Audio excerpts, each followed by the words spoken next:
Percy and Harold. Percy and Harold. Percy worked hard at the harbor. Toby helped, but sometimes the loads of stone were too heavy, and Percy had to fetch them for himself. Then he would push the trucks along the quay to where the workmen needed the stone for their building. An airfield was close by, and Percy heard the airplanes zooming overhead all day. The noisiest of all was a helicopter, which hovered, buzzing like an angry bee. "Stupid thing," said Percy. "Why can't it go and buzz somewhere else?" One day Percy stopped near the airfield. The helicopter was standing quite close. "Hello," said Percy. "Who are you?"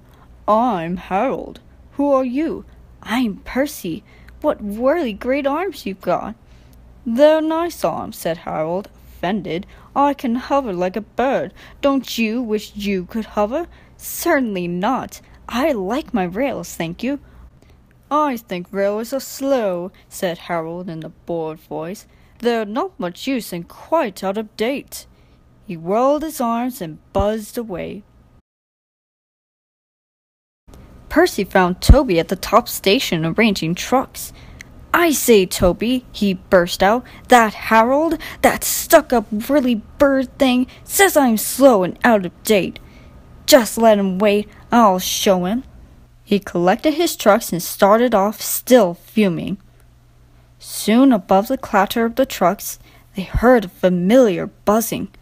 "Percy," whispered his driver, "there's Harold. He's not far ahead. Let's race him." "Yes, let's," said Percy excitedly, and quickly gathering speed, he shot off down the line. The guard's wife had given him a flask of tea for allowances. He had just poured out a cup when the van lurched and he spilled it down his uniform.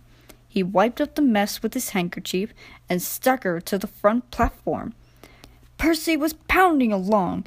The truck screamed and swayed, while the van rolled and pitched like a ship at sea. "Well, I'll be a dang-dong-dang," said the guard, and then he saw Harold buzzing alongside and understood. "Go it, Percy," he yelled. "You're gaining." Percy had never been allowed to run fast before. He was having the time of his life. "Hurry, hurry, hurry!" he panted to the trucks. We don't want to, they grumbled, but it was no use. Percy was bucketing alongside with flying wheels, and Harold was high and alongside. The fireman shoveled for dear life, while the driver was so excited he could hardly keep still. "Well done, Percy," he shouted. "We're gaining. We're going ahead. Oh, good boy, good boy."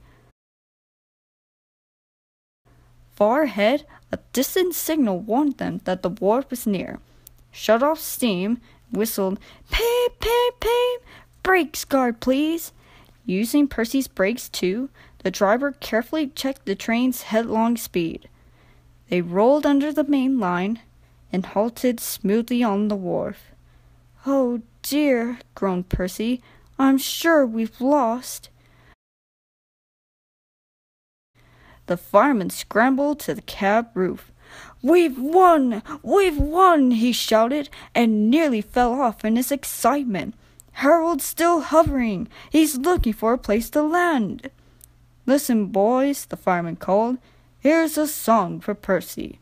Said Harold Helicopter to Percy, "You are slow. Your railway's out of date and not much use, you know. But Percy with the stone trucks did the trip in record time. And we beat the helicopter on our old branch line." The driver and guard soon caught the tune, and so did the workmen on the quay. Percy loved it. "Oh, thank you," he said. He liked the last line best of all.